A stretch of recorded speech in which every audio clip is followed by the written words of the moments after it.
स्वर। सबसे पहले देखते हैं कि स्वर क्या हैं।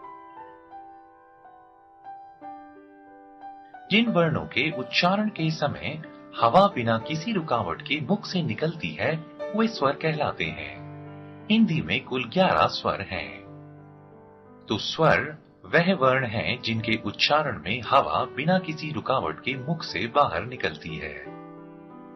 हिंदी में कुल 11 स्वर हैं।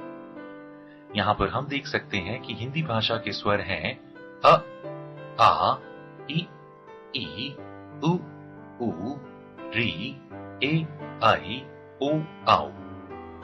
इन स्वरों के साथ इनकी मात्राएं भी दी गई हैं। इसके अतिरिक्त अंग और अंग अयोगवा हैं।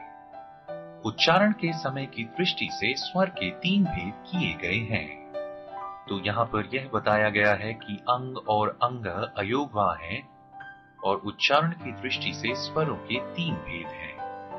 सबसे पहला ह्रस्व स्वर। जिन स्वरों के उच्चारण में कम से कम समय लगता है उन्हें ह्रस्व स्वर कहते हैं। इनकी संख्या 4 है। अ, ई, उ, री। तो ह्रस्व स्वर वह स्वर हैं जिनके उच्चारण में कम से कम समय लगता है। दीर्घ स्वर। जिन स्वरों के उच्चारण में ह्रस्व स्वर से दुगना समय लगता है उन्हें दीर्घ स्वर कहते हैं। इनकी संख्या 7 है। आ, ई, उ, ए, आई, ओ, औ। तो दीर्घ स्वर वह स्वर हैं जिनके उच्चारण में ह्रस्व स्वर के मुकाबले दुगना समय लगता है। तीसरा है प्लुत स्वर। जिन स्वरों के उच्चारण में दीर्घ स्वरों से भी अधिक समय लगता है उन्हें प्लुत स्वर कहते हैं। अक्सर दूर से बुलाने में इनका प्रयोग किया जाता है।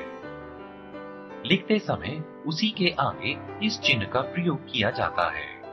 तो प्लुत स्वर वह स्वर हैं जिनके उच्चारण में दीर्घ स्वरों से भी अधिक समय लगता है और इन स्वरों का प्रयोग अक्सर दूर से किसी को बुलाने में होता है।